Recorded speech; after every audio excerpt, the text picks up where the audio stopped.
Sabe, desde que a gente começou a construir as primeiras cidades, eles já estavam lá, do nosso lado, e não só como ferramentas, mas como parte da família, da nossa fé e da nossa sociedade. A história da civilização humana é também a história dos cães. Então, vamos pensar numa coisa. Qual foi o momento exato em que um cachorro deixou de ser só um animal, sabe? Quando é que ele passou de uma simples ferramenta de caça para se tornar parte da família? A resposta para isso, olha só, está lá atrás, nas primeiras grandes civilizações. E essa evolução, é fascinante. E a nossa primeira parada nessa jornada é o Egito Antigo. Um lugar onde os cães, acredite, tinham um status, uma posição de respeito que era única.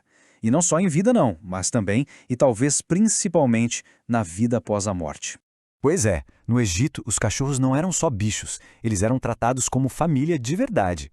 Eles ganhavam nomes, as pessoas choravam a morte deles e, como a gente pode ver, eles eram até mumificados.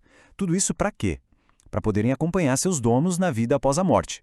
Isso mostra uma conexão, um vínculo que ia, muito além do mundo físico. E essa importância espiritual toda fica muito clara quando a gente olha para Anubis. A escolha de um deus com cabeça de cachorro para proteger as almas. Bom, isso não foi por acaso, né? Para os egípcios, os cães eram os guardiões perfeitos, eram os guias mais leais que alguém poderia ter na jornada mais importante de todas, a viagem para o além. E olha que interessante, o próprio corpo desses cachorros já contava uma história. Eles eram esguios super ágeis, com aqueles focinhos compridos. Eles foram literalmente construídos para velocidade no deserto, para caçar usando a visão. Dá para ver neles claramente os ancestrais diretos dos galgos e de outros lebreiros que a gente conhece hoje. Ok, agora a gente vai dar um pulo para Mesopotâmia. E aqui, o papel principal do cão muda. E muda muito. Ele deixa de ser aquele guia espiritual para se tornar um guardião poderoso, quase um guerreiro. Na Mesopotâmia, a aparência do cachorro dizia tudo sobre a função dele. A gente está falando aqui dos ancestrais dos cães molossos. Sabe, aqueles cachorros grandes, robustos, com um visual que impunha respeito? Eles não eram só bichinhos de estimação de jeito nenhum. Eles eram a segurança das casas, dos templos e, pasmem, até uma força extra nos campos de batalha. E essa proteção toda não era só física não, hein? Tinha também um lado espiritual. Os cães eram associados à deusa da cura, Gula. Então, os mesopotâmicos viam eles como uma espécie de vigilantes sagrados, sabe? Capazes de afastar não só os ladrões, mas também as doenças e todo tipo de mal. Nossa jornada continua e agora nos leva para a Grécia Antiga. Lá, os cães eram admirados por algo a mais. Não era só a força bruta, era a inteligência, a lealdade, o caráter deles.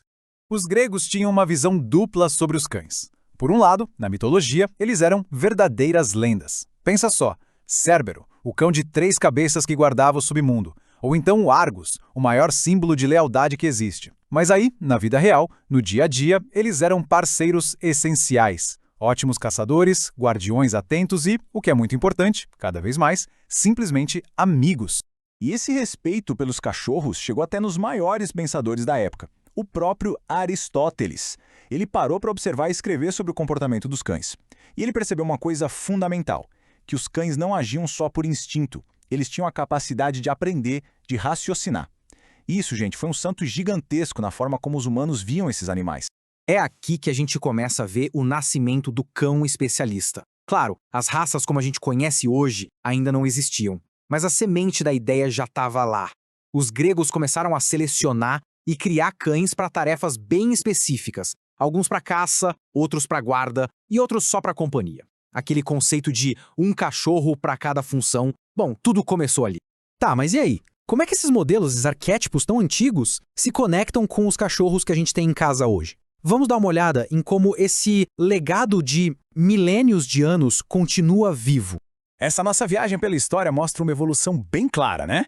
A gente começou com o cão como um guia espiritual, lá no Egito, depois ele virou protetor feroz na Mesopotâmia e, por fim, se tornou companheiro inteligente na Grécia. Cada uma dessas civilizações foi adicionando uma camada, uma peça fundamental na nossa relação com eles. O guia espiritual, o protetor, o companheiro. Esses 3 papéis não ficaram lá no passado de jeito nenhum. Eles foram criados há milhares de anos, é verdade. Mas se a gente parar para pensar, eles ainda são a base de tudo que a gente vê e ama nos nossos cachorros hoje em dia. Então, da próxima vez que alguém olhar para um cachorro, o que será que vai ver? Vai ver um eco de impérios antigos, um pedacinho do guia sagrado do Egito, um pouco da força do protetor da Mesopotâmia e muito da inteligência do amigo da Grécia. É um legado vivo que late e abana o rabo, vindo direto das primeiras grandes civilizações.